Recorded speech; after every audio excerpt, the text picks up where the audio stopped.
HTML layout start करेंगे। सो HTML5 जब introduce हुआ तो उसमें ना कुछ सेमेंटिक टैग्स ऐड किए गए डेडिकेटेड, जैसे कि अगर आपको हेडर एरिया डिज़ाइन करना है तो हेडर टैग, नेविगेशन डिज़ाइन करना है तो नैव, जिसमें हम लोग अपने लिंक्स डिफाइन करते हैं। सेक्शंस जो कि आपका कुछ भी हो सकता है, जैसे कि कोई बुकिंग सेक्शन हो गया या कोई अब आपका अबाउट सेक्शन हो गया, उस तरह की चीज़ें। असाइड मतलब साइड में लेफ्ट या राइट आप इसको कहीं भी रख सकते हैं। जैसे हम लोग देखते हैं कॉमर्स साइड में फिल्टर्स होते हैं हमारे, जहाँ से हम लोग प्रोडक्ट को फिल्टर करते हैं, और लास्ट होता है अपना फुटर।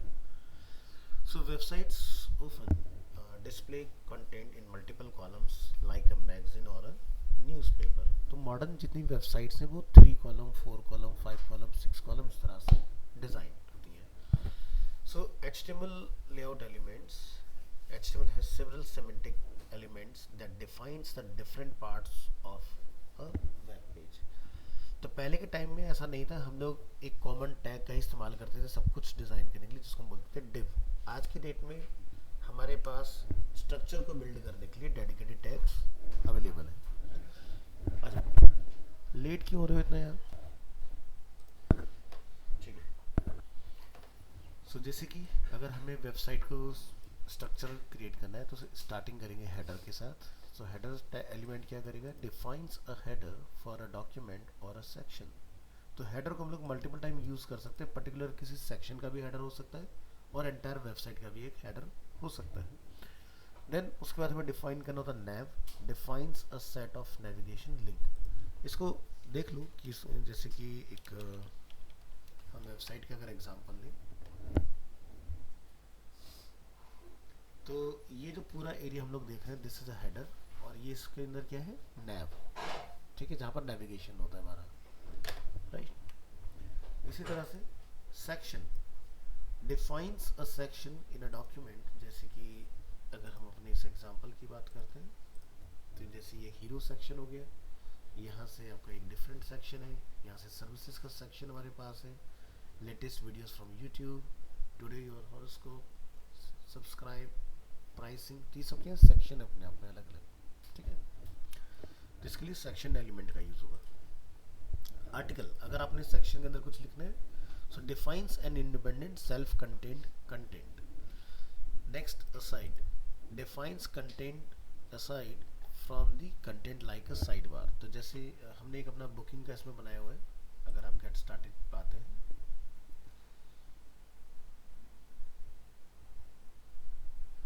तो ये जैसे हमारा असाइड हो गया। ठीक है, अब ये लेफ्ट या राइट कहीं पर भी हो सकता है। Next, footer. फुटर हमारी वेबसाइट का बिल्कुल एंड पार्ट होता है, जैसे कि ये जो पूरा सेक्शन हम लोग देख रहे हैं this is a footer area, जो कि एंटायर वेबसाइट में कॉमन है। आप किसी भी पेज पर जाएंगे आपको सेम ही फुटर देखने के लिए मिलेगा। So defines a footer for a document or a section. Next is details, define additional details that the user can open and close on demand, जैसे कि आपका पॉपअप बॉक्सेस जो खुलते हैं वेबसाइट वगैरह में, उस तरह की चीज़ें। Summary defines a heading for the details element. So इस तरह से कुछ हमारे पास HTML5 में पेज को स्ट्रक्चर करने के लिए टैग्स ऑफर किए गए। तो आप ये ध्यान रखिएगा जब आपका एग्जाम होगा तो उसमें आपसे पूछे जा सकते हैं HTML5 के सेमेंटिक्स टैग्स कौन कौन से, तो आपने ध्यान रखना है। ये 4 में नहीं होते, सिर्फ 5 में इंट्रोड्यूस हुए। Next, HTML layout technique. क्या क्या टेक्निक है हमारे पास एक पेज को स्ट्रक्चर करने के लिए? So there are 4 different technique to create multi column layout. Each technique has it pros and cons. So जैसे कि फर्स्ट क्या है? CSS framework. सेकंड, हमने फ्लॉट ऑलरेडी पढ़ ही लिया, कंटेंट को साइड बाय साइड अगर हमें करना है। तीसरा क्या है? फ्लेक्स बॉक्स, ये भी हम लोगों ने देखा। एंड लास्ट क्या है? ग्रिड। तो ये 4 मेथड है जिसकी हेल्प से आप एक वेबसाइट को स्ट्रक्चर कर सकते हो। CSS फ्रेमवर्क की बात करें तो जैसे कि हमारे पास कुछ फ्रेमवर्क्स होते हैं जैसे कि Bootstrap, Tailwind. So if you want to create your layout fast you can use a CSS framework. तो बूटस्ट्रैप ये इसका ऑफिशियल वेबसाइट है जिसके थ्रू हम लोग अपनी वेबसाइट को डिज़ाइन करते हैं। या फिर एक और होता है हमारे पास प्लेटफॉर्म टेलविंड। ठीक है, ये वेब एप्लीकेशन वगैरह बनाने के लिए यूज़ होता है। आप देखेंगे यहाँ पर जैसे हम लोग CSS लिखते जाएंगे ऑटोमेटिकली यहाँ पर स्ट्रक्चर चेंज होता रहेगा। हाँ, तो यहाँ रेडीमेड CSS होती है आपके पास। बात करते हैं CSS में फ्लॉट लेआउट, यानी कि जहाँ पर हम लोग मैनुअली सीख रहे हैं। It is a common to do entire web layouts using the CSS float property. Float is easy to learn. You just need to remember how the float and clear properties works. Disadvantages क्या है floating की? Floating elements are tried to the document flow which में harm दी flexibility, यानी कि अगर आपको responsive करना हो फ्लॉट में बनी वेबसाइट को तो काफ़ी चैलेंजिंग हो जाता है। वहीं पर अगर आप फ्लैक्स या ग्रिड के साथ जाएंगे तो काफ़ी इजीली आप कर पाओगे। सो जैसे कि अब ये देखेंगे हमने एक पूरा पेज अपना बनाया हुआ है, ठीक है, और इसका हम आउटपुट देखते हैं। तो ये किसके थ्रू बना हुआ है? फ्लॉट के थ्रू। अब इसमें जैसे ये हमारा ऊपर हेडर सेक्शन है, अगर आप यहाँ पर ध्यान से देखेंगे तो ये हमने टॉप में क्या बनाया? हेडर, जिसमें क्या मेंशन है? H2 में हमने क्या लिखा? सिटीज, ये चीज़। इसी तरह से फिर हमने क्या बनाया? सेक्शन। सेक्शन के अंदर हमने दो पार्ट बनाए, एक क्या है? नैव, दूसरे क्या है? आर्टिकल। नैव के अंदर मैंने आपको पहले ही पढ़ाया हुआ है कि जितने भी नेविगेशन लिंक बनते हैं वो ULLI के थ्रू क्रिएट किए जाते हैं। तो ये आपका ULLI के थ्रू लिंक्स यहाँ पर कुछ अवेलेबल है। आर्टिकल में हमने हेडिंग का यूज़ किया है यहाँ पर लंदन लिखने के लिए, उसके बारे में 2 लाइन यहाँ पर हमने डिफाइन किए पैराग्राफ के अंदर, और आर्टिकल आपका क्लोज हो गया और सेक्शन आपका क्लोज हो जाता है। इस तरह से लास्ट में क्या है? फिर फुटर टैग, और पैराग्राफ के अंदर हमने यहाँ पर फुटर टेक्स्ट लिखा हुआ है इस तरह से। सो अभी जैसे आप इसको यहाँ से मोबाइल मोड में लेकर आओगे तो देखो रिस्पॉन्सिव हो रहा है, और अगर हम बड़ी स्क्रीन पर लेकर आते हैं तो उसके हिसाब से एडजस्ट हो रहा है ऑटोमेटिक। तो इम्पॉसिबल नहीं है कि फ्लॉट में बने हुए डिज़ाइन को हम लोग हैंडल नहीं कर सकते, कर सकते हैं आप लोग। इसमें देखो हमने क्या लिखा है यहाँ पर रिस्पॉन्सिव करने के लिए हमने एक मीडिया क्वेरी का यूज़ किया।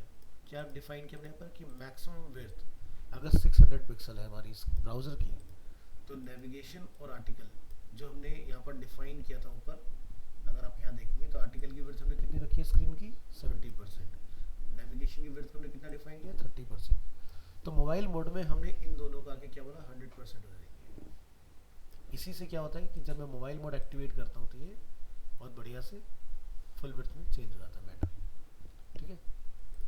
तो रिस्पॉन्सिव करने के लिए इतना करना रहेगा हमें यहाँ। इसी तरह से हम फ्लैक्स बॉक्स लेआउट का भी यूज़ कर सकते हैं। इसमें अगर आप इसके कंपैरेटिवली देखेंगे तो CSS आपको कम लिखना होगा।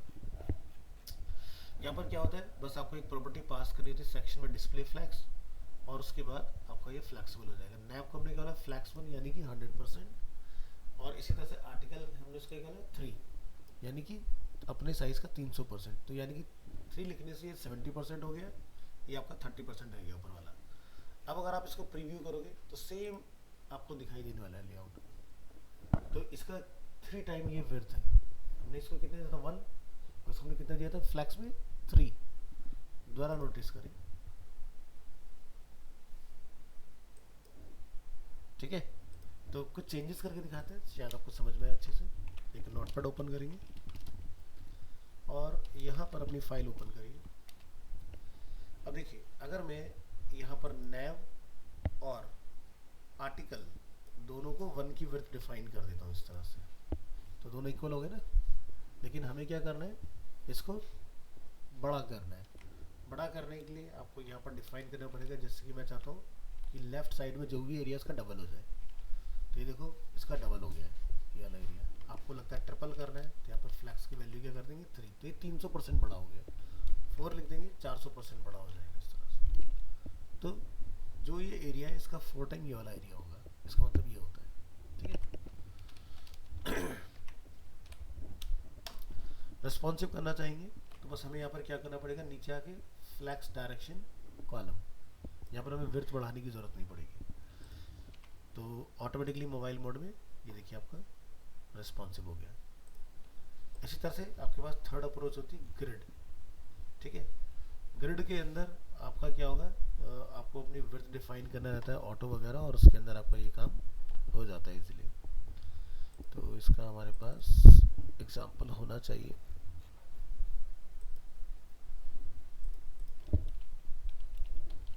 ग्रिड, ये देखिए,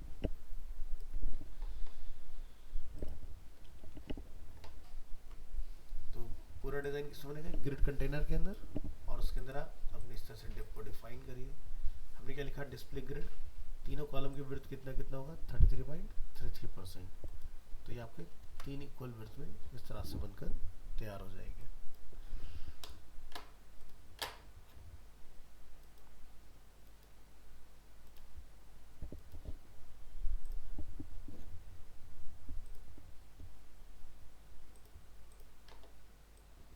नेक्स्ट बात करते हैं रेस्पॉन्सिव के बारे में थोड़ा सा डिटेल में। सो जैसे कि आप यहाँ देखोगे मोबाइल मोड है, यहाँ पर टैबलेट मोड है हमारे पास, और लैपटॉप मोड है यानी कि large display. So responsive web design is about creating web page that look goods on all devices. Responsive web design will automatically adjust for different screen sizes and viewports. So what is responsive web design? Responsive web design is about using HTML and CSS to automatically resize, hide, shrink or enlarge a website to make it look good on all devices like desktop, tablet and phones. So जैसे कि ये हमारे पास example है इस तरह से। तो यहाँ पर ऊपर हमारे पास क्या हेडर, ये हमारे पास साइड बार है, साइड जिसको बोलते हैं, ये हमारा मेन एरिया है, और ये नीचे क्या है, फुटर है अपना इसके अंदर। तो यहाँ से जैसे हम लोग इसको रिस्पॉन्सिव करेंगे तो आप देख सकते हैं मोबाइल के हिसाब से एडजस्ट हो गया, और अगर हम लोग यहाँ से टैबलेट चूज़ करते हैं तो टैबलेट के हिसाब से हमारा डिज़ाइन एडजस्ट हो गया। तो इस पर क्या करा है हमने, इस तरह से कोड लिखा हुआ है। तो आप यहाँ पर देखोगे स्टाइल टैग दिखाई दे रहा है यहाँ से आता है, ठीक है। और यहाँ पर आप देखेंगे 2 टाइम्स हम लोगों ने मीडिया को डिफाइन किया हुआ है, एक है मोबाइल मोड के लिए, दूसरा है टैबलेट मोड के लिए। तो टैबलेट में हमने क्या डिफाइन किया कि जो हमारा मेन सेक्शन है, ठीक है, उसकी विड्थ कितना रहेगा टैबलेट पे 80%, और जो बचा रिमेनिंग 20% उसमें क्या होगा, हमारे नेविगेशन लिंक आएंगे, ठीक है। डेस्कटॉप मोड में अगर हम लोग आते हैं तो हमने मेन की विड्थ को कितना रखा है 60, और यहाँ पर हमने राइट वाले पार्ट को कितना रखा है 20, और लेफ्ट वाले पार्ट को हमने कितना रखा है मेन्यू वाले को 20। तो टोटल कितना हो गया 100 हो गया, यानी कि 60 20 हमारा प्लस हुआ 80 एंड प्लस 20 100। तो डेस्कटॉप मोड में इस तरह से हमारे 3 कॉलम बनते हैं 20 20 और 60। इसी को जब हम लोग टैबलेट मोड में लेकर आते हैं तो यहाँ पर आप देखोगे हमने जो राइट वाला एरिया था उसको नीचे की तरफ पुश किया हुआ है, तो यानी कि 80 और 20 इस तरह से हमने डिवाइड किया। ये देखो टैबलेट मोड की कोडिंग यहाँ पर। तो क्या लिखा रहा है, मेन एरिया की विड्थ कितनी है 80, और राइट वाले एरिया की विड्थ कितनी रख दी हमने यहाँ पर 100%, और लेफ्ट वाला एरिया जो आपका 20% में ऑटोमेटिकली आ जाएगा। फिर जब मोबाइल मोड आता है तो हमने क्या बोला, तीनों को 100%, ताकि ये दी वॉक के ऊपर आए। तो यहाँ पर जाके चला के देखो, ये देखिए हेडर, नेविगेशन, आपका मेन एरिया, राइट एरिया और फुटर एरिया, इस तरह से। हाँ, ये लिखा हुआ है क्लियरली यहाँ पर, for mobile screen menu, main और राइट, जो हमने 20 60 20 के कॉलम बनाए थे सब क्या हो गए 100%। तो इस तरह से हम लोग अपने डिज़ाइन को हैंडल कर पाते हैं। तो ये मैं आपको बना के दिखाऊंगा प्रैक्टिकली, जब आपका प्रैक्टिकल अप्रोच स्टार्ट हो जाएगा प्रॉपर्टीज़ कंप्लीट होने के बाद आप समझ पाओगे कैसे काम करते हैं। नेक्स्ट हमने लास्ट क्लास में व्यू पोर्ट का एक एग्जांपल देखा था कि व्यू पोर्ट अगर हम लोग लगाते हैं तो हमारा कंटेंट सही लेवल पर दिखाई देगा, नहीं होता है तो जूम आउट होके आता है कंटेंट हमारा। So to create a responsive website, add the following meta tag to all your web pages, यानी कि meta name viewport, कंटेंट में क्या रखेंगे width equal to device width और इनिशियल स्केल 1.2 मतलब 100%। अगर आप 2.2 करोगे तो जूम हो जाएगा 200% हो जाएगा अपने साइज का। सो विद और विदाउट आप यहाँ डिफरेंस देख सकते हैं। So this will set the viewport of your web page which will give the browser instruction on how to control the page dimension and scaling. So here is an example of a web page without the viewport meta tag and the same web page with the viewport meta tag. ये तो without में आप देख सकते हैं हमें mobile mode में इस तरह से मैटर आ रहा है और विद में हमें कुछ इस तरह से दिखाई दे रहा है, ठीक है। So if you are browsing this page on a phone or tablet, you can click on the 2 links above to see the difference. So यहाँ पर जैसे आप इसको देख सकते हो चला के, तो ये हमारा मैटर आप देखोगे जूम आउट हो गया फ़ोन के अंदर, और अगर हम इसी मैटर को यहाँ से बैक करते हैं, इस वाले के साथ ट्राई करते हैं, तो देख रहे हो मोबाइल मोड में बढ़िया से पढ़ने में आ रहा है। क्यों? क्योंकि इसमें व्यू पोर्ट लगा हुआ है ऊपर, आप यहाँ नोटिस करेंगे तो, ठीक है। सिर्फ ये टैग ना होने की वजह से आपका आउटपुट कॉम्प्रोमाइज हो जाता है। ये देखो इसमें हेड में मेटा व्यू पोर्ट डिफाइन नहीं किया हुआ है, तो इसका आपको ध्यान रखना है खास। बात करेंगे responsive image. Responsive images are images that scale nicely to fit any browser size. So if the CSS width property is set to 100%, the image will be responsive and scale up and down. तो अभी आप यहाँ देखो हमारे जो container उसकी width इतना है तो हमारी इमेज उसी के हिसाब से प्रोपोर्शनेट अप स्केल हो गई है ना। तो यहाँ पर आपने क्या लिखा है विड्थ में, विड्थ इज 100%, तो हाइट उसी के प्रोपोर्शन में ऑटोमेटिकली काम करेगी। देखो यहाँ एरिया और बड़ा है, इमेज और बड़े होकर आपको दिखाई देगी। स्क्रीन को छोटा करेंगे तो अपना देखो उसी के साथ स्केल अप स्केल डाउन होगी, क्यों नहीं होगी। इसीलिए तो हमें कुछ चीज़ें कंट्रोल करनी थी कि मैक्सिमम मिनिमम कितना विड्थ यहाँ पर रखना है हमें। सो इसी को आप कंट्रोल करेंगे। So notice that in the example above the image can be scaled up to be larger than its original size. A better solution in many cases will be use the max width property instead of width 100%. So if the max width property is set to 100%, the image will scale down if it has to, but never scale up to be larger than its original size.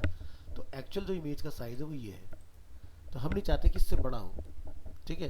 तो इसी के लिए हमने क्या use करना है, max width का।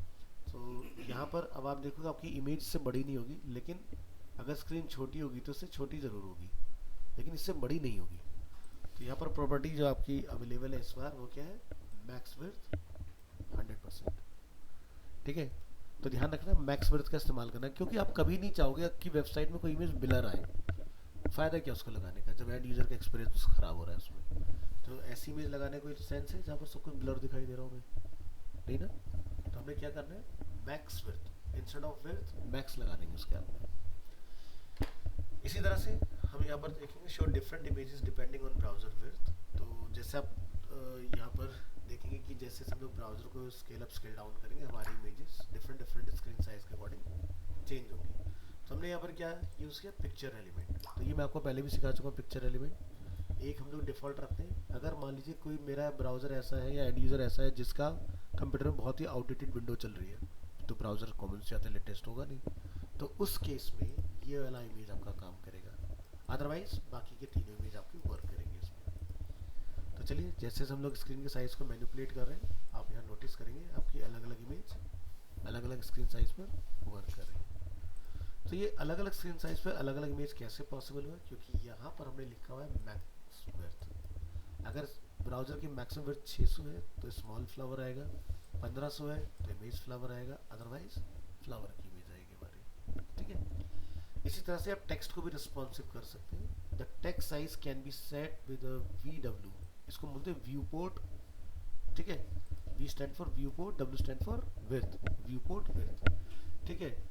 सो W unit है हमारा मेजरमेंट का। जैसे आपके कंप्यूटर में आपने देखा होगा pixel, centimetre, millimetre, inches, pica points होते हैं, वैसे हमारे CSS के अंदर VW यूनिट भी अवेलेबल होता है, which means the view port width. That way the text size will follow the size of the browser window. जैसे हमने यहाँ पर डिफाइन किया 10 व्यू पोर्ट विड्थ, तो ये इस तरह से आपका बड़ा होके आएगा। अब आप अगर ब्राउजर की स्क्रीन को छोटा बड़ा करेंगे तो देखेंगे आपका टेक्स्ट भी अप स्केल डाउन स्केल इसमें हो जाएगा। So viewport is the browser window size, one viewport width equal to 1%। तो यानी कि 10 VW का मतलब है कि हमने ब्राउजर की जितनी विड्थ है उसका 10% साइज टेक्स्ट में पास किया है। So if the viewport is 50 centimeter wide, one VW is 0.5 centimeter। Well ये मैंने दिखाया है बट इस तरह से यूज़ किया नहीं जाता, ठीक है। तो आगे आपको बेहतर तरीका बताएंगे इसको कैसे हैंडल करना है। मीडिया क्वेरी, जिसका अभी तक हम लोग यूज़ देखते आ रहे हैं रेस्पॉन्सिव के लिए। In addition to resize text and images, it is also common to use media query in responsive web pages. With media queries, you can define completely different styles for different browser sizes. Resize the browser window to see that the 3 div elements below will display horizontally on large screen and stack vertically on small screen. तो यहाँ पर हमने style element में हमने यहाँ पर define किया है लेफ्ट और राइट। ये हमारे पास दो क्लास है जिसमें हमने रखा है फ्लॉट लेफ्ट, और इन दोनों की विड्थ कितनी रहेगी 20%। मेन वाला जो पार्ट है हमारा उसको हमने कितना विड्थ दिया है 60%। तो अगर हमारे पास लेफ्ट और राइट दो हमारे पास डिव है तो टोटल कितना हो गया 40% हो गया ना। 60 यहाँ पर कितना हो गया 100 हो गया। हमने मोबाइल मोड में क्या बोला, तीनों की विड्थ को 100% कर दो। तो डेस्कटॉप मोड में आप यहाँ देखेंगे ये लेफ्ट है, ये राइट है, ये मेन एरिया है। जैसे ही आपका मोबाइल मोड आएगा ये तीनों बराबर साइज के हो जाएंगे। इसी तरह से रेस्पॉन्सिव वेब पेज का फुल अगर लोग एग्जांपल देखें यहाँ पर, तो ये देखिए जैसे ऊपर एक हमारे पास हेडर है, लेफ्ट में लिंक है, राइट में कुछ मैटर है, बिटवीन में हमने कुछ यहाँ डिफाइन किया, एक कॉपीराइट यहाँ पर मेंशन है। आप यहाँ पर स्क्रीन को अगर एडजस्ट करेंगे इस तरह से, ये देखिए रेस्पॉन्सिव में कन्वर्ट हो रहा है अपने आप। तो आज की डेट में इस तरह की वेबसाइट चाहिए जो डिवाइस के अकॉर्डिंग ऑटोमेटिकली एडजस्ट हो जाए। तो क्या है यहाँ पर आगे मीडिया क्वेरी, क्या लिखा हमने कि भाई अगर स्क्रीन की विड्थ 620 पिक्सल है तो मेन्यू मेन और राइट जो हमारे 2020 और उसमें डिवाइड है 60 में, उस तीनों क्या होता है 100%। देखो हमें क्या लिखा है, मेन्यू की विड्थ कितनी 20, इसके बाद मेन वाला एरिया जो मिडिल में है उसकी विड्थ कितनी 60, और जो राइट वाला एरिया उसकी विड्थ कितनी है, अगेन हो गया 100। हमने उसको मोबाइल मोड में लाके क्या वाला तीनों को बराबर कर दिया इस तरह से।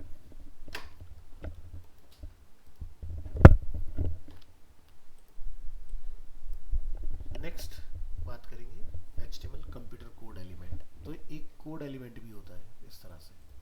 So HTML contains several elements for defining user input and computer code. So जैसे कि हमने यहाँ पर जावास्क्रिप्ट में कुछ वेरिएबल्स डिफाइन किए like x equal to 5, y equal to 6, z equal to x plus y, यानी इनका टोटल हो जाए। तो टोटल होगा नहीं, लेकिन इसका आप देखोगे तो ये वैसा आ रहा है जैसे आपका उसमें आता है प्री टैग में लिखा हुआ है। तो जब भी आप कोड टैग का इस्तेमाल करोगे तो आपका जो आउटपुट होगा वो मोनो स्पेस फॉन्ट में आता है, और ये फॉन्ट कौन सा है, कोरियन न्यू। ठीक है, चेंज कर सकते हो जिसमें भी आप करना चाहो, बट डिफॉल्ट ये कुछ इस तरह से आपको कंप्रेस्ड दिखाई देगा फॉन्ट। एक आता है केबीडी, इसको हम बोलते हैं keyboard input. The HTML KBD element is used to define keyboard input. The content inside is displayed in the browser's default monospace font. तो जैसे कि हम लोगों ने यहाँ पर एक लिखा, save the document by pressing control S. तो आपका कंट्रोल एस देख रहे हैं, अलग तरीके से कमांड बिल्कुल दिखाई दे रहा है स्टैंड आउट होके। इसी तरह से आपका एक होता है सैंपल, ठीक है, HTML sample for program output. The HTML sample element is used to define sample output for a computer program. The content inside is displayed again in monospace. So जैसे हमने यहाँ पर डिफाइन किया, message from my computer, sample हमने लिखा file not found, press F1 to continue. तो आप यहाँ देखेंगे ये भी आपको सेम फॉन्ट में रिटर्न आएगा। नेक्स्ट आता है कोड। अगर आपको कोई कोड लिखना है तब आप कोड एलिमेंट का यूज़ करके उसको यूज़ कर सकते हैं। इसी तरह से आपके पास एक और रहेगा variables. The HTML variable elements is used to define a variable in programming or in a mathematical expression. The content inside is typically displayed in italic. So हमने यहाँ पर एक ट्राइंगल के लिए डिफाइन किया है कुछ स्टेटमेंट। तो आप यहाँ देखिए जितना पार्ट मैंने उसमें लिखा वो क्या हो गया, इटैलिक हो गया इस तरह से। सेमेंटिक्स की बात करेंगे थोड़ा सा और डिटेल में। तो अभी जैसे हम लोगों ने डिस्कस किया था कि कौन कौन से हमारे पास है, तो कुछ टैग्स और बचते हैं जो आपको पता होने चाहिए जो HTML5 में इंट्रोड्यूस हुए हैं। So semantic elements means equal to elements with a meaning. So what are the semantic elements? The semantic elements clearly describe its meaning to both the browser and the developer. Example of non-semantic elements like div and span, यानी कि अब हम div से अगर कोई website बना रहे हैं तो हमें ये नहीं पता है कि वो div क्या एरिया बना रहा है, बट अगर कहीं पर लिखा होगा हेडर तो आपको पता होगा ना, हेडर हेडर को रिप्रेजेंट कर रहा है, नेविगेशन नैव बार को रिप्रेजेंट कर रहा है, सेक्शन सेक्शन को रिप्रेजेंट कर रहा है। तो HTML5 में SEO के पॉइंट ऑफ व्यू से जब आपका एल्गोरिदम उसके ऊपर रन होगा तो उसको ये पता हो कि कौन सा एरिया कहाँ रखा हुआ है, तो उसी के लिए इन्होंने टैग बनाए। अब देखो, या तो आप इन टैग के थ्रू वेबसाइट बनाओ, या फिर आप अगर डिव के थ्रू बना रहे हो और आपने कोई हेडर बनाया तो उसको क्लास दो हेडर। तो एल्गोरिदम को ये समझ में आएगा कि यहाँ पर आपका हेडर है, यहाँ पर आपका नैव बार है, यहाँ पर आपका आर्टिकल है, यहाँ पर आपका सेक्शन है, या तो इनका यूज़ करो या फिर इन टैग का नेम क्लास में इस्तेमाल करो। दोनों ही तरीके हैं, कर सकते हैं। So semantic elements in HTML, many websites contain HTML code like div id equal to nav, जैसे मैंने भी आपको बताया, div class equal to header, div id equal to footer। ये भी अप्रोच एक्सेप्टेबल है, या फिर इस पूरे को हटा के हम लोग सीधे क्या लिख सकते हैं, फुटर। ठीक है, so this is used to indicate navigation header and footer. In HTML there are some semantic elements that can be used to define different parts of web page. तो हेडर जैसे कि टॉप में होता है, then नैव होता है, section होते हैं, उसके अंदर आर्टिकल होते हैं, साइड बार होता है, फुटर होता है। ऐसे बहुत सारे हमारे पास डिफरेंट डिफरेंट टैग्स अवेलेबल है, article, aside, details, figure caption. अगर हमें कोई इमेज अपनी वेबसाइट में ऐड करनी है तो उसके लिए फिगर, और उसके बारे में अगर आप कुछ लिखना चाहते हैं तो फिगर कैप्शन। फुटर होता है, हेडर है, मेन, मार्क हम लोग यूज़ कर चुके हैं, name, section, summary and time. तो वन बाय वन देखते हैं। जैसे कि section element, the section element defines a section in a document according to W3C। Again world wide web consortium के डॉक्यूमेंटेशन में क्या लिखा है, according to W3C HTML documentation a section is a thematic group of content typically with a heading। So example of where a section element can be used, जैसे आप कोई chapter बना रहे हैं, कोई इंट्रोडक्शन लिख रहे हैं, कोई आप न्यूज़ आइटम लिख रहे हैं, या फिर कोई कॉन्टैक्ट इन्फॉर्मेशन, तो वो आपने किस में कंटेन करना है, सेक्शन एलिमेंट के अंदर। A web page could normally be split into section for introduction, content and contact information। तो जैसे कि हमने यहाँ पर section element का यूज़ किया, तो section ऐसा नहीं कि एक ही बार हो सकता है, मल्टीपल टाइम हो सकते हैं।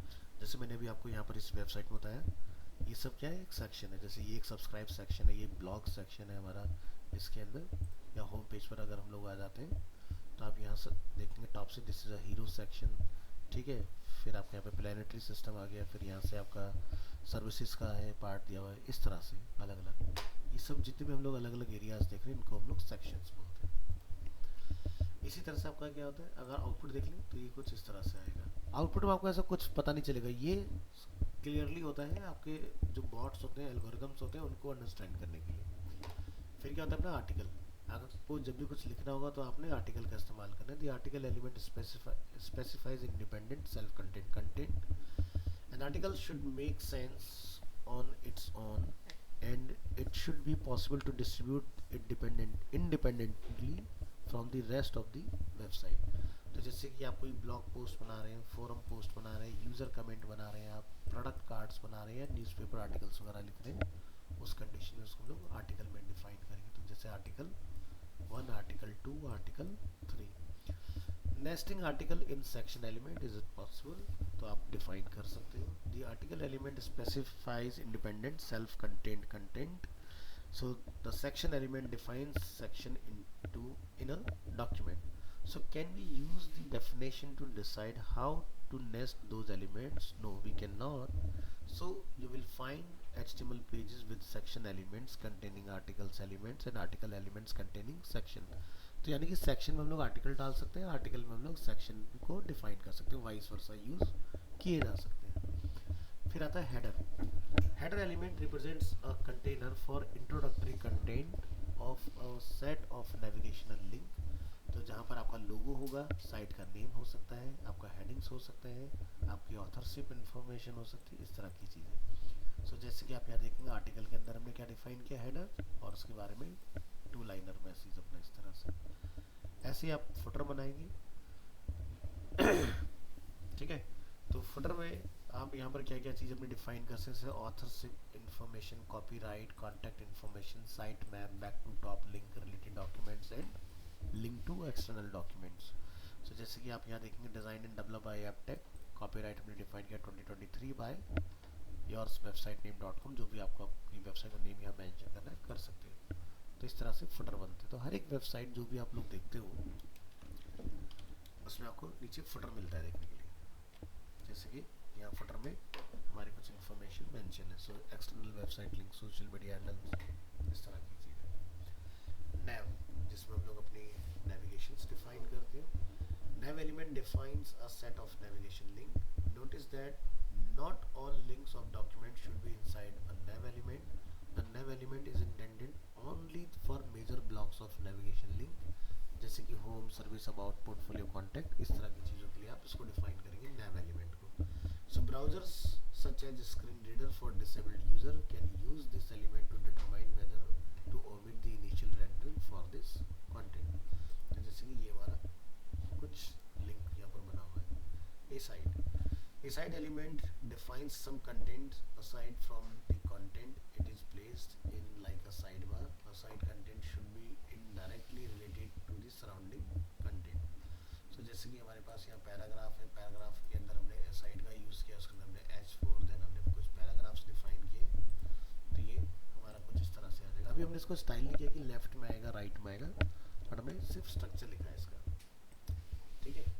तो ये हमारा मेन पी, फिर हमारा साइड, उसके अंदर इस तरह से चीज़ें अवेलेबल है। पैराग्राफ यहाँ ओवर हो गया, इस साइड अपना स्टार्ट हुआ, देन उसके अंदर description.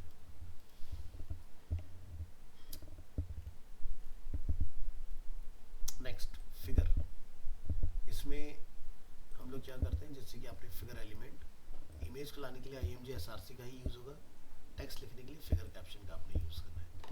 So figure tags specify self content like illustration, diagram, photos, code listings etc. Figure caption tag defines a caption for a figure element. The figure caption element can be placed as the part or as the last child of a figure element. The IMG element defines the actual image and illustration. So अगर हम लोग यहाँ पर देखें तो ये हमारा figure element के अंदर इमेज है और ये फिगर कैप्शन है अपना, ठीक है। तो कई बार हमें इमेज के बारे में बताना होता है तो इस तरह से लिख के आप डाल सकते हो, SEO के पॉइंट ऑफ व्यू से बहुत अच्छा है, ठीक है। Next, why semantic elements? So according to W3C, a semantic web allow data to be shared and reused across applications, enterprises and communities. So हर एक टैग का मीनिंगफुल मतलब क्या है वो सब यहाँ पर मेंशन है, और ये हमने ऊपर भी देखा था यहाँ, ये सभी एलिमेंट्स, ठीक है। तो मार्क जैसा आप लोगों ने पढ़ा हुआ है, मार्क किस लिए यूज करते हैं, हाईलाइट करने के लिए। तो कोई भी चीज़ अगर आपको पैराग्राफ में स्टैंड आउट करनी है तो उस केस में आप मार्क वगैरह का इस्तेमाल कर सकते हो। तो ये टैग्स का ध्यान रखना। मेन डिजाइनिंग के तो आपने ध्यान रखना ही है। इंटरव्यूज वगैरह में पूछ लिया जाता है आपसे, और ये आपका डिग्री का जो एग्जाम होगा तो उसमें क्वेश्चन भी आएगा। नेक्स्ट आता है style guide. A consistent, clean and tidy HTML code makes it easier for others to read and understand your code. So here are some guidelines and tips for creating good HTML code. So always declare document type. ठीक है, अभी हम लोग dos and don'ts देख रहे हैं क्योंकि अब आप फिनिशिंग की तरफ बढ़ रहे हो HTML में, तो ध्यान रखना है डॉक टाइप हमें लगाना ही है। अभी ऑफलाइन जैसा आप काम करें नहीं भी लगाओगे कोई फर्क नहीं पड़ेगा, बट इन फ्यूचर कभी अगर हम लोग लाइव जाएंगे या अगर आप अपने ऑफलाइन कोड को W3C वैलिडेटर में चेक करोगे तो इसका एरर आएगा आपको, ठीक है। तो ये आपने लगाना है। दूसरा, use lower case elements name. जैसे कि स्कूल्स वगैरह में पढ़ाया जाता है तो हम लोग अपर केस लोअर केस कैसे भी लिख लेते हैं HTML, बट कोशिश करना है लोअर केस का। So HTML allow mixing uppercase and lowercase letters in element names. However, we recommend using lowercase elements name because mixing uppercase and lowercase name blocks bad. Developers normally use lowercase names. Lowercase looks cleaner. Lowercase is easier to write. अब आप दोनों में same output ले सकते हैं, इस तरह से भी ऐसे भी, लेकिन ये गुड अप्रोच है, ये बैड अप्रोच है, ठीक है। Next, close all HTML elements. इस तरह से प्रॉपर क्लोज होने चाहिए। इन HTML you do not have to close all elements, for example the P element. However, we strongly recommend closing the HTML elements like this. अगर आप अपना element कुछ खुला छोड़ेंगे तो उसकी प्रॉपर्टी कहीं और आगे ओवरफ्लो हो जाएगी, तो वो प्रॉपर टर्मिनेट होनी चाहिए। Use lower case attribute name, यानी कि अगर मैं यहाँ पर देखूँ HREF तो मैं इसको अपर केस में भी लिख सकता हूँ, चल जाएगा, बट हमें इसी अप्रोच के साथ जाना है। So HTML allow mixing uppercase and lowercase letters in attribute names. So however, again we recommend using lowercase attributes name because mixing uppercase and lowercase names again looks bad. Developers normally use lowercase names.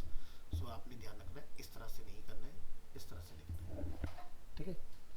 तो अपर case में नहीं define करना है, चल जाएगा, आप चला के देखोगे, लेकिन ये आदत नहीं डालनी है। नेक्स्ट क्या है, कोड। आप जब भी कोई एट्रीब्यूट लिखेंगे उसकी वैल्यू डबल कोट में होगी, अगर नहीं लिखोगे तब भी काम करेगा, ठीक है, नहीं लगाओगे तब भी काम कर जाएगा, क्योंकि आप लोगों ने कई बार देखोगे आप स्पेसिंग नहीं डालते हो, आप डबल कोट लगाना भूल जाते हो, चल रहा है, ठीक है। तो लेकिन ये गलत तरीका है। और सबसे ज़्यादा गलत क्या है कि अगर मान लो आपको एक एलिमेंट पे 2 क्लास लगानी है तो ये सिंगल तो लग जाएगी, लेकिन डबल वाले केस में बिल्कुल फेल हो जाएगा। इस केस में इन्वर्टेड कोड जब तक नहीं होगा तब तक काम नहीं करेगा आपका, ठीक है। तो ध्यान रखना, ये गुड अप्रोच है, ये जुगाड़ वाला तरीका हो गया, ये फेल हो गया, ठीक है। तो आपको ध्यान रखना है, ऑलवेज इन्वर्टेड कोड में रैप करना है इस तरह से। Next, always specifies alternate text, जिसको अल्टरनेटिव बोलते हैं हम लोग, width and height for images. ये आपको पता है क्यों डिफाइन करना होता है। अल्टरनेटिव टेक्स्ट से क्या फायदा होता है, एसईओ से भी, इमेज का यूआरएल अगर गलत होगा तो लिखा हुआ आएगा, अगर स्पीड कहीं पर स्लो होगी, ठीक है, तो उस कंडीशन में वहाँ पर नेम आ जाएगा इमेज का, डिसेबल लोगों के लिए बोल के बताएगा इमेज के बारे में, ठीक है, विड्थ और हाइट डिफाइन करने से इमेज तरीके से अपना एरिया रिजर्व करके रखेगा। ऐसा नहीं होगा कि झटके से आपका कंटेंट आ गया एकदम से, तो इमेज जब अपीयर होगा तो कंटेंट शिफ्ट हो गया नीचे, तो इसका ध्यान रखना है। तो ऐसे बहुत सारे लोग इस तरह से इमेज को डिफाइन कर देते हैं, इमेज आ जाती है, काम भी करती है बढ़िया, बट अगर ये तीन चीज़ अगर मिसिंग है तो आपको स्ट्रक्चर के साथ कॉम्प्रोमाइज़ करना पड़ता है जब स्पीड स्लो होती है। फास्ट में तो पता चलेगा नहीं, स्लो स्पीड पे आपको ये दिक्कत आएगी। Next, spaces and equal signs. ठीक है, HTML allows spaces around equal signs but spaceless is easier to read and group entities better together. तो जैसे कि हम लोग इस तरह से लिखे इसको तो ज़्यादा अच्छा है, अगर आप ऐसे भी लिखोगे तो भी चल जाएगा, बट ये सही तरीका नहीं है, आपने विदाउट स्पेस लिखना होता है इस तरीके से। लेकिन दो एट्रीब्यूट के बीच में स्पेसिंग होगी। तो आप में से बहुत सारे लोगों ने जब अपना वर्क चेक कराया तो आपके में स्पेसिंग की बहुत फॉल्ट थी, इसका ध्यान रखना है। फिर क्या है, avoid long code line. When using an HTML editor, it is not convenient to scroll right and left to read the HTML code. यानी कि पेज में horizontal scrolling नहीं होनी चाहिए। So try to avoid long code lines. इसका भी ध्यान रखना है। Blank line and indentation. जैसे कि अगर हम लोग यहाँ देख रहे हैं तो ये तो बिल्कुल सही है कि भाई आपने बॉडी डिफाइन किया, बिल्कुल स्टैंड आउट है, H1 है स्टैंड आउट है, H2 पैराग्राफ, H2 पैराग्राफ, सही है। गलत क्या होता है, अगर आप इस तरह से मिला के लिख देते हो एक साथ तो आपको फिर अपनी कोड में कंफ्यूजन होता है देखने में। तो चीज़ों को अगर सेट बना के चल रहे हो तो सेट बना के अलग अलग मेंशन करते चलो। तो this is a good approach, ये गलत अप्रोच है। इसी तरह से टेबल की अगर हम लोग बात करें तो ये एक अच्छा एग्जांपल है। हमारा टेबल यहाँ स्टार्ट होता है, फिर टी आर के नेक्स्ट क्या है TH, फिर नेक्स्ट TR में क्या है TD। तो स्ट्रक्चर बहुत अच्छे समझ में आ रहे हैं ना। बट अगर मैं यहाँ पर इसको बिल्कुल लेफ्ट में मिला दूँ सबको तो आपको पता नहीं चलेगा कौन सा लाइन कहाँ ओपन हो रहा है कहाँ क्लोज हो रहा है। इसी तरह से अगर आप लोग ULLI डिफाइन करते हो तो इस तरह से नेस्टेड करके डिफाइन करो। नेक्स्ट क्या, never skip the title element. The title element is required in HTML। The content of a page titles is very important for search engine optimisation. The page title is used by search engine algorithm to decide the order when listing pages in search result. So the title element defines a title in the browser toolbar, provides a title for the page when it is adds favorite, and displays a title for the page in search engine result. So try to make the title as accurate and meaningful as possible. तो जैसे हमने यहाँ पर एक mention किया हुआ है, आप यहाँ पर अपना जो भी टाइटल जिस प्रोजेक्ट के लिए आप काम करोगे डिफाइन करोगे। जैसे हम लोग SEO पढ़ा रहे हैं ऑलरेडी, काफ़ी कुछ स्टूडेंट्स को, तो हमने यहाँ पर करीना PV, तो हमने पेज का यहाँ पर अपना टाइटल जैसे डिफाइन किया, बेस्ट एनिमेशन इंस्टीट्यूट इन दिल्ली, तो कीवर्ड है तरीके से, और उस कंडीशन में ये हमारा रैंक में भी आ जाता है। Next, omitting HTML and body. ठीक है, an HTML page will validate without the HTML and body tags. अगर आप HTML बॉडी टैग नहीं लगा तब भी आपका पेज वैलिडेट हो जाएगा। जैसे हमने यहाँ पर डिफाइन किया हेड का हमने बॉडी नहीं लिखा, लेकिन हमारा आउटपुट काम करेगा। ठीक है, ऐसा आपने कर देखा होगा, आपकी बहुत सारी चीज़ चल रही होंगी डायरेक्ट, बस आप .html लिख देते, लेकिन ये सब ऑनलाइन जाके फेल हो जाएंगी चीज़ें। Omitting head, the HTML head tag can also be omitted. Browsers will add all elements before body to a default head element. तो यहाँ पर आप देखोगे हमने लिखा जैसे कि HTML टाइटल हमने डायरेक्ट लिख दिया, बॉडी हमने डिफाइन किया। ठीक है, तो आप यहाँ देख सकते हो पेज टाइटल हमें रिटर्न आ रहा है इसके अंदर, जबकि हमने हेड तो इसमें डिफाइन ही नहीं किया हुआ।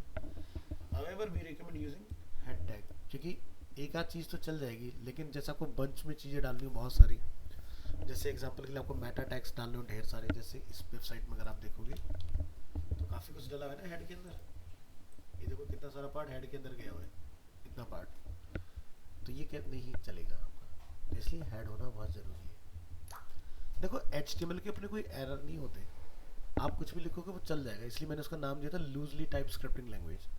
अगर स्ट्रिक्ट टाइप होती तो आपने जरा सा भी गलती करोगे तुरंत एरर बन जाएगा। जैसे कि आपकी डेवलपमेंट की लैंग्वेजेस जो होती है ना, एक कॉमा निकाल दोगे तो सब रेड हो जाएगा कोड आपका, क्योंकि उसको वो चाहिए।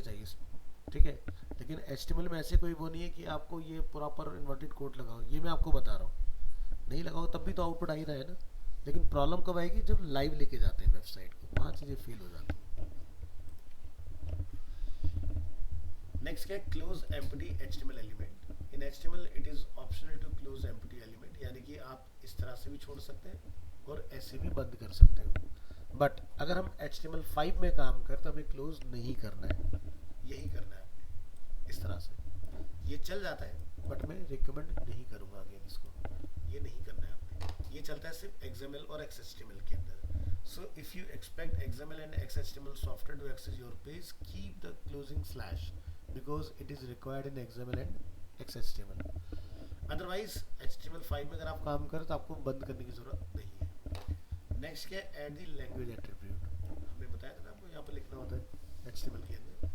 So you should always including the language attribute inside the HTML tag to declare the language of the web page. This is meant to assist search engine and browser. तो जैसे English है, English कौन सी है, US है या UK, तो अगर US तो इंग्लिश डैश यूएस लिख दो, यूके है तो इंग्लिश डैश यूके लिख दो, हिंदी है तो HI लिख दो यहाँ पर. इस तरह से आपको डिफाइन करना होता है. फिर आता है Meta data. To ensure proper interpretation and correct search engine indexing, both the language and the character encoding, ये एलिमेंट भी आपको डालना है हेड के अंदर. ठीक है, UTF-8 should be defined as early as possible in an HTML document. अगर मैंने ये नहीं लगाया तो ये क्या होगा, मुझे एरर थ्रो करेगा वहाँ पर वैलिडेटर में. दिखाता हूँ आपको. यहाँ जाइए W3C वैलिडेटर और यहाँ से HTML वैलिडेटर पे हम करेंगे क्लिक. और देखिए मैं यहाँ से एक तो लैंग्वेज वाला पार्ट हटा देता हूँ, डॉक टाइप हटा देता हूँ. आप नोटिस करें और यहाँ से चेक करेंगे हम लोग. ठीक है, तो क्या लिखा रहा है, कंसिडर एडिंग लैंग्वेज एट्रीब्यूट. ठीक है, दूसरा एरर इसने भैया HTML बताया. ठीक है, कि क्या मिसिंग है, डॉक टाइप. ठीक है, तो ये चीज़ें अगर होंगी तभी आपका पेज एकदम ग्रीन चेक में आएगा इस तरह से. यहाँ से मैं कॉपी करूँगा कोड और ये हमने पास किया, क्लिक ऑन चेक. क्या लिखा है, नो एरर. तो ऐसा ग्रीन आना चाहिए आपका पेज. ठीक है, तो एरर चेक करने के लिए आप इस वेबसाइट पर आ सकते हो कि हमारा कोड करेक्ट है या उसमें कोई मिस्टेक है. नेक्स्ट, सेटिंग दी व्यू पोर्ट. ये हम लोग कई बार पढ़ चुके हैं. रेस्पॉन्सिव वेबसाइट अगर बना रहे हैं, जो कि 2020 के बाद से गूगल ने मैंडेटरी कर दिया, जिसकी भी वेबसाइट में व्यू पोर्ट नहीं होगा उसकी वेबसाइट इंडेक्स ही नहीं होगी. ठीक है, तो view port is a users visible area of a web page. It varies with the device. It will be smaller on a mobile phone, on a computer screen. So you should include the following Meta elements in all your web page. This gives the browser instruction on how to control the page's dimensions and scaling. The device width, जो width equal to device width हम लोग यहाँ पर लिखते हैं, इसका काम क्या होता है, part sets the width of the page to follow the screen width of the device, which will vary depending on the device. Initial scale 1.0 sets the initial zoom level when the page is first loaded by the browser. तो 1.0 का मतलब क्या था, 100%. So if you are browsing your page with mobile or tablet, you have to set meta viewport. फिर क्या आते हैं HTML में, comments. Comments में हम लोगों ने पढ़े हुए. Short comments should be written on one line like this. Comments that span more than one line, तो आपने opening और closing करनी और बीच में matter के around उसको wrap करा लेना है. Long comments are easier to observe if they are indented with 2 spaces. Using style sheets. Use simple syntax for linking these style sheets. The type attribute is not necessary. तो पहले के time में क्या होता था, लोग टाइप को भी डिफाइन कर दिया करते कि हमारा टाइप क्या है. जो कि अगर मैं आपको जैसे अमेजोन में अगर दिखाऊं, W3C वैलिडेटर. अमेजोन का कोड काफ़ी पुराना चल रहा है, amazon.in. और अगर हम यहाँ पर इसको चेक करते हैं तो आप नोटिस करेंगे टाइप के आपको एरर मिलेंगे देखने के लिए.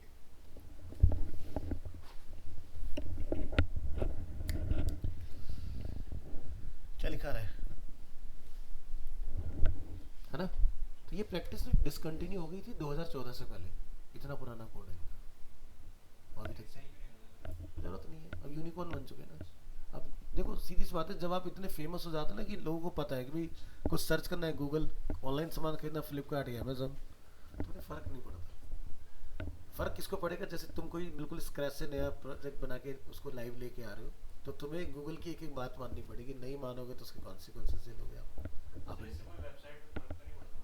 आपकी भी पड़ेगा, इनकी भी नहीं पड़ेगा. नहीं नहीं, उनको कोई फर्क नहीं पड़ेगा. ठीक है, तो टाइप वगैरह का हमें ध्यान रखना है. टाइप, अब अब यूज़ में नहीं आता, वो पहले यूज़ में आया करता था। ठीक है।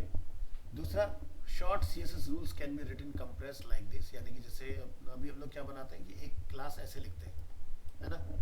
ये हमारे लिए अच्छा है रीडेबिलिटी मोड में, लेकिन ब्राउज़र को जो क्लास समझ में आता है वो ऐसे आता है, विदाउट स्पेस, यानी कोई स्पेस नहीं होना चाहिए कहीं पर भी। ठीक है, तो इसको बोलते हैं कंप्रेस्ड वर्जन। तो जितनी भी वेबसाइट्स आप लोग देखोगे और हम लोग उसके अगर कोड में आए,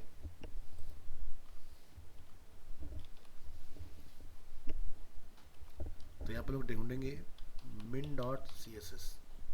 तो min.css जब हम लोग यहाँ सर्च करते हैं तो min मतलब मिनीफाइड, मशीन रीडेबल। तो आप देख रहे हैं सर एक ही लाइन में कोड लिखा हुआ है इस तरह से। और सर्च करेंगे,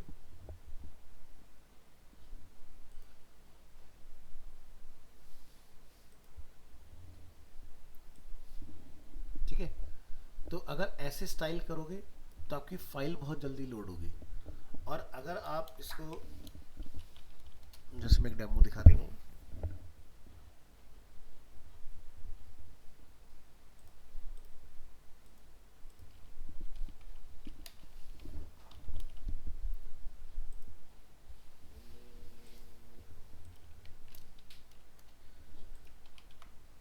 तो देख रहे हो ये 292 लाइन का कोड है, अपना आप देख रहे हो ये इस तरह से। तो ये हमारे लिखने के लिए, वेबसाइट को डिज़ाइन करने के लिए सही होता है। जब प्रोजेक्ट पूरा बन जाता है तो उसको कंप्रेस कर दिया जाता है, तो इसके लिए सी एस एस कंप्रेसर आता है। यहाँ पर जाओगे आप सी एस एस कंप्रेसर, और इस पर जाके आप एंटर करोगे, यहाँ जाइए। कंप्रेसर पर जाने के बाद आपने क्या करना है, अपना ये कोड लेना है और यहाँ डालना है। अब आप देखो जैसे कंप्रेस पे बटन प्रेस करोगे, देखो विदाउट स्पेसिंग हो गया सब।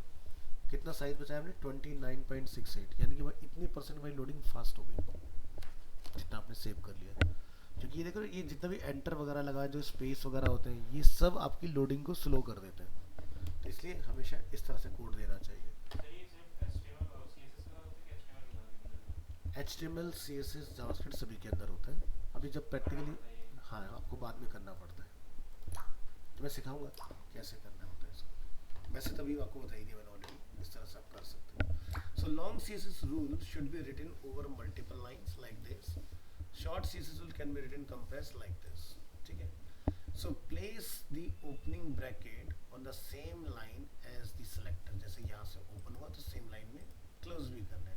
Use one space before the opening bracket, जब भी आप ब्रैकेट अपना ओपन करें तो एक स्पेस का अपने ध्यान रखना है। Use two space for indentation, यानी कि यहाँ पर 2 स्पेस होने चाहिए आपके।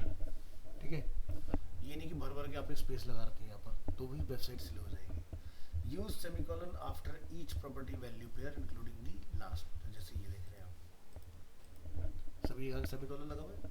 Use only use quotes around values if the value contain spaces. Place the closing bracket on a new line without leading space, इस तरह से अगर हम लोग अलग अलग लाइन में कोड लिख रहे हैं उस केस में।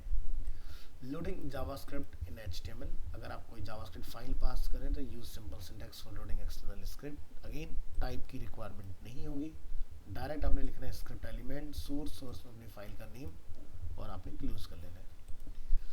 Accessing HTML elements with JavaScript, so using untidy HTML code can result in JavaScript errors. So these two JavaScript statements will produce different results. So जब भी हम लोग किसी एलिमेंट को JavaScript से फैच करते हैं तो हमें ध्यान रखना होता है कि वहाँ पर यूज़ करना होता है गेट एलिमेंट बाय ID। अब यहाँ पर आप देख रहे हैं डेमो, दोनों का नाम सेम है लेकिन दोनों के केस में डिफरेंस है ना। एक अपर केस से स्टार्ट होता है और एक लोअर केस में। आउटपुट में जब आप यहाँ आएंगे, प्रेस करेंगे कंट्रोल U, तो हमने ID यहाँ पर देखो दोनों डिफाइन की हुई है, लेकिन मैं यहाँ पर टेस्ट कौन सा कर रहा हूँ, स्मॉल वाला। तो यानी कि पैराग्राफ नंबर 2 में जो है आपका डेटा चेंज होना चाहिए। तो क्या लिखा है, कंटेंट गोज हियर टू, ये लिखा था ना हमने यहाँ पर। तो ध्यान रखिए ये दो अलग नाम भले से सेम है लेकिन दोनों अलग अलग ट्रीट किए जा रहे हैं। एक में कैपिटल लेटर होने की वजह से, दूसरे में स्मॉल होने की वजह से। Next, use lower case file names. डेमन भी बताया था HTML कोई भी फाइल आप बनाओगे आपने लोअर केस का ध्यान रखना है। Some web servers Apache Unix are case sensitive about the file names, so जैसे bpcl.jpg can not be accessed as bpcl। तो अगर आपने स्मॉल रखा है तो स्मॉल ही फैच होगा, ये नहीं कि आपने फिर छोटे में बना के बड़े में लिंक करा रहे हो, नहीं चलेगा। अदर वेब सर्वर जैसे कि Microsoft IIS are not case sensitive, आप यहाँ पर स्मॉल फाइल नेम है लेकिन कैपिटल में फैच करा सकते हो। So if you use a mix of uppercase and lowercase, you have to be aware of this. If you move from a case insensitive to case sensitive server, even a small error will break your web. So to avoid these problems, always use lowercase file name. तो कभी कोई photograph images के folder में रख रहे हो, कोई HTML file भी आप बना रहे हैं, नेम ऑलवेज स्मॉल होगा, ये मैंने आपको डे 1 पे समझा दिया, ठीक है।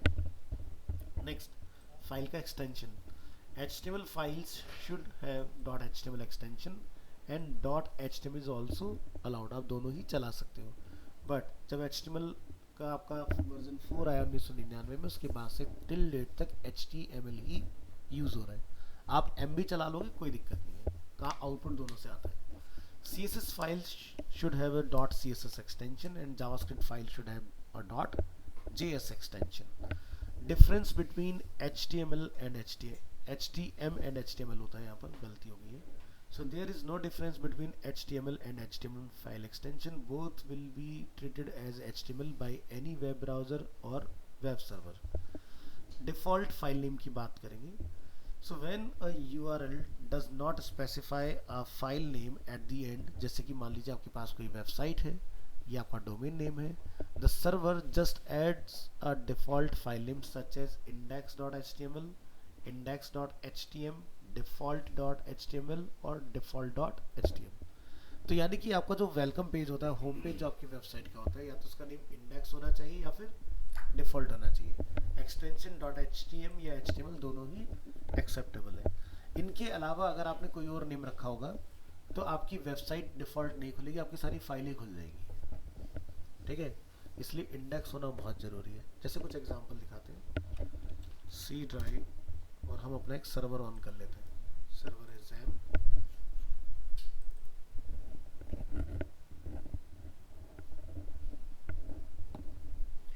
अब ये क्या करता है, XAMPP हमारी लोकल मशीन को ऐसे इंटरनेट सर्वर कन्वर्ट कर देता है, ठीक है, इसको बोलते हैं लोकल सर्वर। अब देखो क्या होता है कि अगर हम यहाँ जाके लिखते हैं लोकल होस्ट, हम इस डेट में आ जाते हैं, तो देखो यहाँ पे कोई इंडेक्स फाइल नहीं, फोल्डर खुल रहा है। मैं अप्रैल के अंदर जाता हूँ, अगेन कोई इंडेक्स फाइल नहीं, क्या खुल रहा है, फोल्डर खुल रहा है। फिर मैं 10th के अंदर गया, क्या अगेन फोल्डर ओपन हुआ। फिर मैंने यहाँ पर क्लिक किया, अगेन फोल्डर ओपन हो रहा है, क्योंकि हमने कहीं पर भी index.php index.html डिफाइन नहीं किया है। फिर हम लोग इसके अंदर आते हैं चेंज पासवर्ड करने के लिए। अब क्या खुला, सीधे फाइल खुली। अब इस फाइल का नाम जो है वो index.html है। कैसे पता है, अगर हम यहाँ से उस लोकेशन पर चले जाएं VS कोड के अंदर 3:30 से 5, और हमने यहाँ से कौन सी डेट का फोल्डर ओपन किया, एक बार जरा नजर डालते हैं।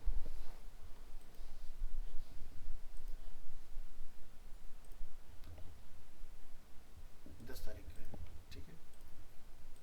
तो 10 तारीख के फोल्डर में अगर हम लोग आते हैं how to change password in PHP, तो यहाँ पर फाइल क्या दिखाई दे रही है, index.php। अब मान लो कि मैं यहाँ से इंडेक्स फाइल का नेम हटा देता हूँ, मैंने उसका नेम क्या कर दिया, demo.php। अब आप यहाँ नोटिस करिए, वेबसाइट नहीं खुली, उसकी डायरेक्टरी खुल गई। तो समझ में आया कि इंडेक्स नेम क्यों होना चाहिए। अगर इंडेक्स नहीं होगा तो आप कभी ये थोड़ी ना चाहोगे जब कोई वेबसाइट को आपकी रिक्वेस्ट करे तो आपकी फाइल्स खुल रही हो, ना कि वहाँ पर आउटपुट आ रहा हो, नहीं चाहोगे ना सर। तो इसलिए ध्यान रखना, इसका नेम क्या रहेगा, इंडेक्स। तो जैसे ये डेवलपमेंट लैंग्वेज है PHP, तो index.php हो गया। अगर HTML होता तो index.html डिफाइन कर सकते थे हम। और जैसे हम लोग ये चेंजेस करके रिलोड करेंगे, देखो फिर से पेज ओपन हो गया अपना। तो समझ में आया, होम पेज का नेम इंडेक्स ही रखना है हमें, इसके अलावा कुछ और नहीं रखेंगे।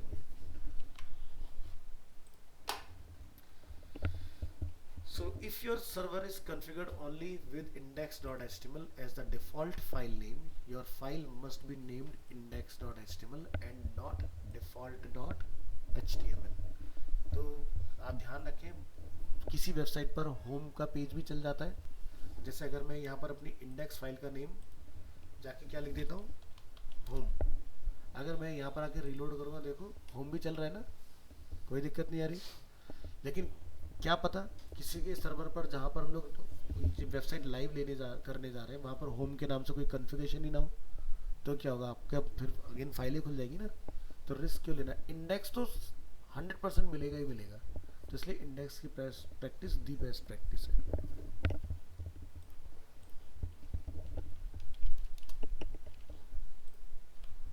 चलिए इसको बंद कर देते हैं। So however, servers can be configured with more than one default file name. Usually you can set up as many default file names as you want. But कोशिश करें इंडेक्स नाम ही रखिए, लैंग्वेज का नेम चाहे जो मर्जी। नेक्स्ट आता है HTML एंटिटीज। एंटिटीज क्या होती है, जैसे कि आप लोगों ने देखा होगा, जब भी आप कोई मार्कअप लिखते हो तो लेस देन ग्रेटर देन लगाते हो टैग लिखते वक्त, लेकिन वो कभी प्रिंट नहीं होता है ना। क्यों नहीं होता, क्योंकि वो HTML एंटिटीज है। तो अगर आप HTML एंटिटीज को लिखना चाहते हो जैसे मैंने यहाँ पर लिखा हुआ है, तो इसके लिए आपको डेडिकेटेड कोड मिलते हैं। एंड के सिंबल को हम यहाँ बोलते हैं M%, LT मतलब लेस देन, GT मतलब ग्रेटर देन। अगर आपको ब्राउजर में दिखाना है तो आपको इस तरह से लिखना होगा। अदरवाइज आप जब भी कोई लेस देन ग्रेटर देन लाके कोई मार्कअप लिखोगे तो ब्राउजर उसको टैग समझता है और उसको प्रिंट नहीं करता है वो, ठीक है। तो पैराग्राफ का आउटपुट आ जाएगा, पी टैग नहीं आएगा, आउटपुट मिल जाएगा आपको उसका। लेकिन मुझे कई बार ऐसा होता है कि दिखाना पड़ता है, जैसे आप मेरे उसमें देखो बहुत सारे मैंने ऐसे एग्जांपल बनाए जहाँ पर आपको टैग दिखाई दे रहा है, तो मैंने दिखाने के लिए आपको उसी तरह से सेट किया हुआ है पीछे सारी चीज़ें। So reserved character in HTML must be replaced with entities, जैसे कि less than and greater than. Character entities, some characters are reserved in HTML. So if you use the less than or greater than sign in your HTML text, the browser might mix them with tags. So entity name or entity number can be used to display reserved HTML character. जैसे entity name look like this, जैसे कि M% और यहाँ पर name होगा। जैसे आपको मैंने सिखाया था कॉपीराइट, तो क्या लिखते थे M% कॉपी, तो क्या बन जाता है, कॉपीराइट का सिंबल बन जाता है, ठीक है। तो उसी चीज को आप यहाँ पर नंबर से भी डिफाइन कर सकते हो। सो जैसे entity numbers look like this, जैसे कि हमने यहाँ पर लिखेंगे इसको M%# और यहाँ पर नंबर होगा। तो जैसे मैंने रुपीस का अगर सिंबल बनाया तो इसको बोलते हैं 8377। तो अगर हम यहाँ जाएंगे पीछे तो यहाँ पर आप देख पाओगे इसका, अच्छा ये ऐसे दिखाएगा नहीं आपको, इसके लिए मुझे यहाँ जाना पड़ेगा, कंट्रोल यू करके ये देख सकते हैं रुपीस का सिंबल बनाने के लिए मैंने क्या लिखा 8377। तो ये हुआ एंटिटी नंबर। और अगर आपका लिखा हुआ है जैसे कि लेस देन ग्रेटर देन, तो ये होता है entity name. So to display a less than sign we must write M%LT, इससे भी काम चल जाएगा। या फिर अगर आपको नंबर याद है तो आप देख सकते हैं M%60, तो आपका लेस देन का सिंबल क्रिएट होगा। तो मेरे ख्याल से LT ज़्यादा आसान है याद रखना कंपैरेटिवली नंबर।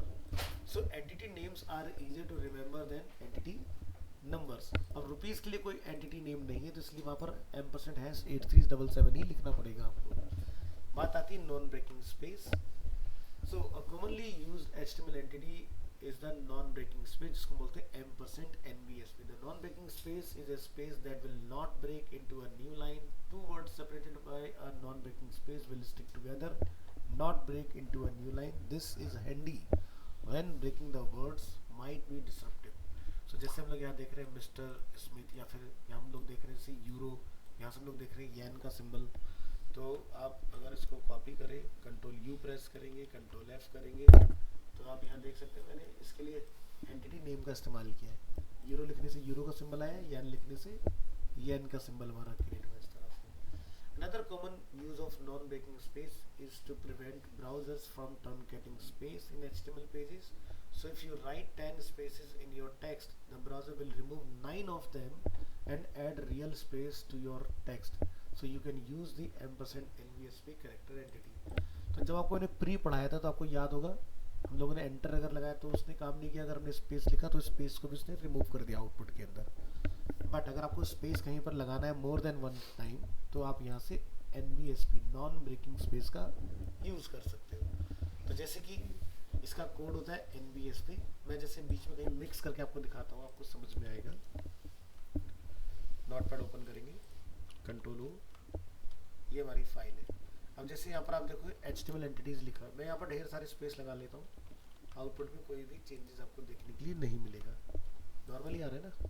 बट अगर मैं यहाँ पर इन सभी स्पेस को रिमूव कर देता हूँ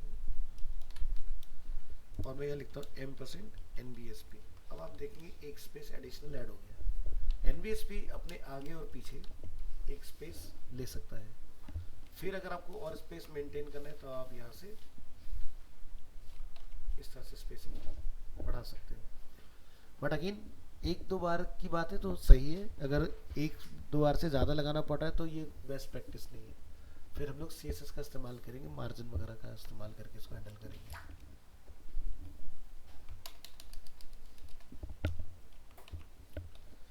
चलिए नीचे आते हैं क्या क्या हमारे पास है। जैसे कि नॉन ब्रेकिंग स्पेस अगर आपने बनाना है तो NBSP, इसका नंबर होता है, अगर नंबर से चलाएंगे तो 160।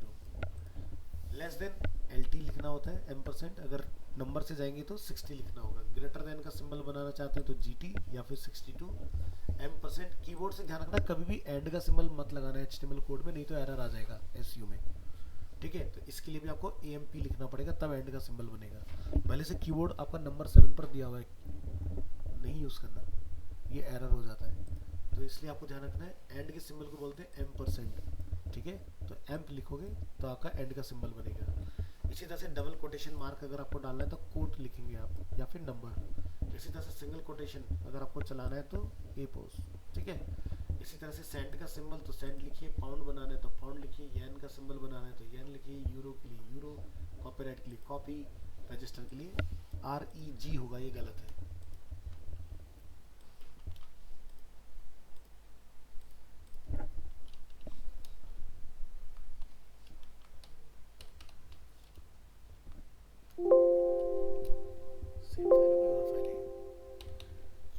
टेबल नीचे होगी यहाँ पर, येन, यूरो, पाउंड, रजिस्टर्ड, %REG, अब सही है,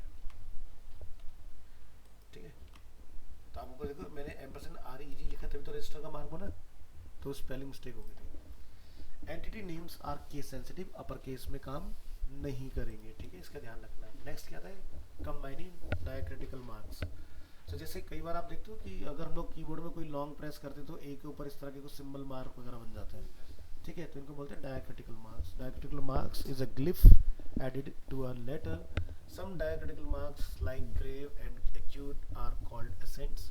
So diacritical marks can be used in combination with alphanumeric characters to produce a character that is not present in the character set encoding used in the page. So here are some examples. अगर आपको इस तरह का कुछ बनाना है तो आपको इन character को बनाने के लिए इस तरह के मार्क्स वगैरह का इस्तेमाल करना है। तो कंस्ट्रक्ट करने के लिए आप इनका यूज़ कर सकते हो। देखो अब ये ए नॉर्मल था, अब देखो ये दोनों इसके साथ कंबाइन होकर फाइनल इस तरह से आपको दिखाई देंगे, तो आपके कीबोर्ड पर अवेलेबल रहता है।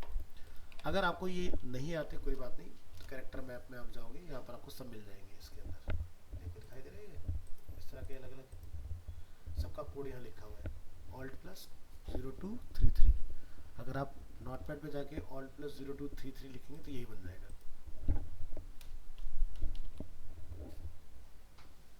बन गया।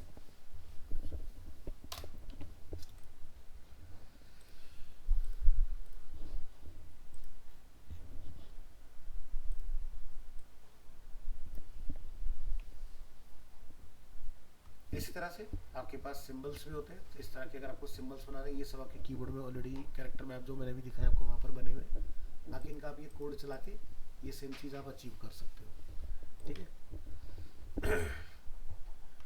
सो इनकी रिक्वायरमेंट रेयर आएगी, बट मैं आपको पूरा HTML ही पढ़ा दे रहा हूँ, ठीक है। कल को अगर आपको आगे कुछ करना हो एडिशनल तो इसके ऊपर आप पढ़ो, इस बच्चे का कुछ नहीं आपका इसके बाद कि HTML कुछ रह गया हमारा, बट एग्जाम वगैरह में नहीं आएगा।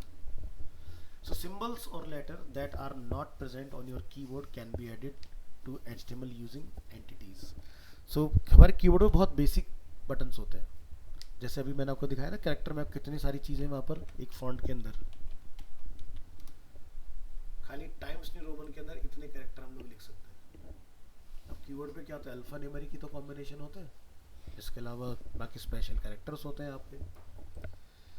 सो HTML entities was described in previous files, already हम लोग देख चुके हैं. Many mathematical, technical and currency symbols are not present on a normal keyboard. To add such symbol to an HTML page, you can use the entity name on the entity number or the entity number, a decimal or hexadecimal reference for the symbol. So जैसे कि I will display euro, तो ये तीनों symbol बनाने के लिए तीन different approach का यूज हुआ है. एक क्या है आपका एंटिटी नेम, एक क्या है एंटिटी नंबर, तीसरा क्या है हेक्साडेसिमल. ठीक है, जिसके थ्रू ये कैरेक्टर बनना है. तीनों में आउटपुट सेम ही आ रहा है, लेकिन तीन अलग अलग अप्रोच के साथ हम लोग देख रहे हैं. ठीक है, तो एंटिटी नेम ही सबसे बेस्ट प्रैक्टिस है जिसको आप याद रख सकते हो और फ्यूचर में यूज कर सकते हो.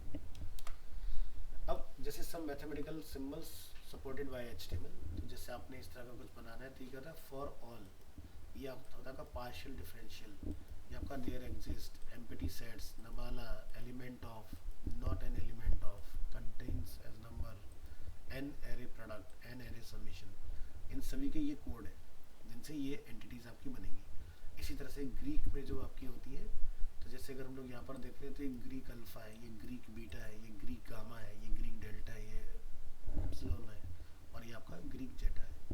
तो देखते हैं मारुति, देखते हो मारुति अपने जो नेक्सा सीरीज के अंदर गाड़ियाँ निकालता है वो ग्रीक उस नेम पे निकालता है सारी.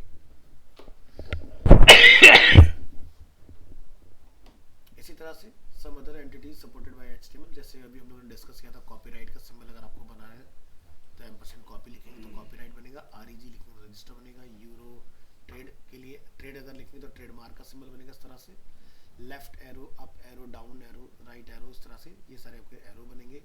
बाकी आप यहाँ से देख सकते हैं स्पेड, क्लब, हार्ट, डायमंड, इस तरह के हमारे सिंबल्स हम लोग बना सकते हैं. ठीक है, तो ये सब पॉसिबल कैसे हो रहा है, वही चीज़ UTF-8 जो इतनी चीज़ें आपको अलाउ करके दे रहा है इसके अंदर. ठीक है, अगर UTF-8 नहीं होता तो इतनी सारी चीज़ें आप डिफाइन नहीं कर पाते. ऐसे आज के डेट में HTML के अंदर हम लोग इमोजीज का भी इस्तेमाल कर सकते हैं. ठीक है, तो emojis are characters from the UTF-8 character set. तो ये क्या होते हैं, फॉन्ट बेस्ड होती है लेकिन वेक्टर होते हैं. आप कितना भी जूम करो पिक्सलेट नहीं होंगे, नहीं हो रहा ना पिक्सलेट. तो ये भी UTF-8 का बेस्ट एग्जांपल है. तो जैसे आपको अगर इस तरह का कुछ वेब कैन बनाना है तो आपने ये कोड चलाना है, तो हर एक चीज़ का अपना अलग अलग कोड दिया हुआ है. तो जैसे वो देखते हो विंडो के अंदर आई थिंक कुछ कमांड है, विंडो पीरियड या कुछ बोलते हैं, हाँ ये होती है. देखो सारे खुल गए ना इमोजीज आपके. तो विंडो प्लस पीरियड यानी फुल स्टॉप, तो आप कहीं पर भी इसको चला सकते हो इमोजीज को अपने. तो यहाँ पर अलग अलग तरह के आपके इमोजीज के कैटेगरीज बनी, जैसे व्हाट्सएप देखो फूड के लिए अलग है, रोड साइंस के लिए अलग है, इस तरह के सारे आपको मिल जाएंगे. पहले इमोजीज इस तरह से नहीं हुआ करते थे, पहले इमोजी चलते थे इस तरह से. ठीक है, 2014 तक की अगर बात की जाए तो कुछ भी अगर हमें बनाना था तो हम लोग ऐसे बना के भेजे, जैसे ये हमने लिखा तो स्माइल का सिंबल बन जाता था रोटेट होके अपने आप. ठीक है, ये सब प्री टैग से चलते थे.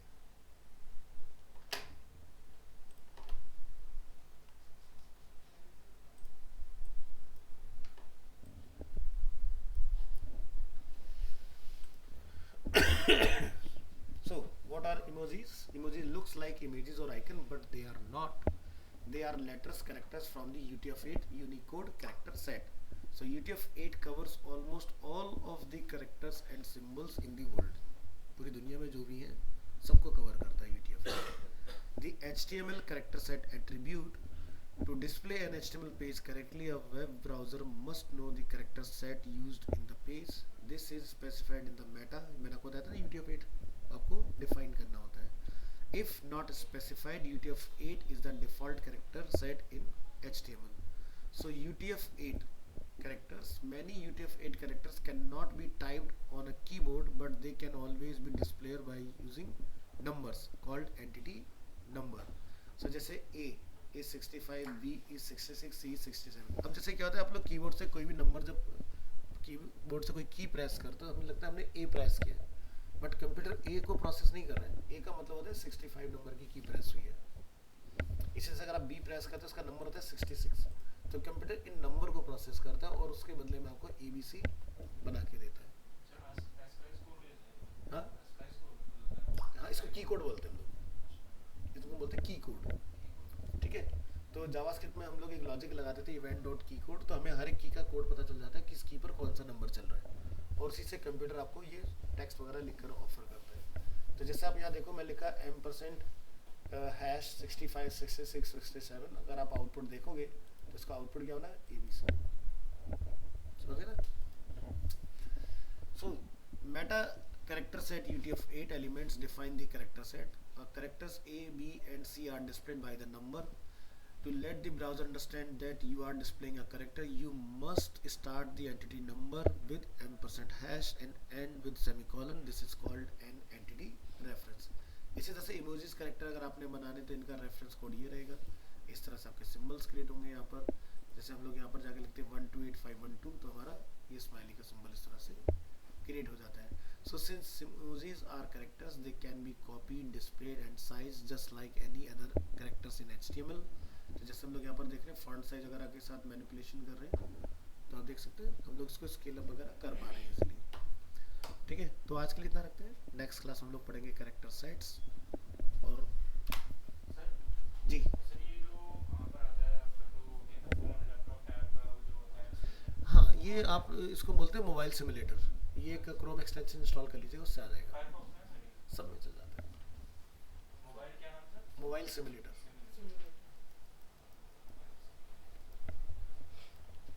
अब पहले के टाइम में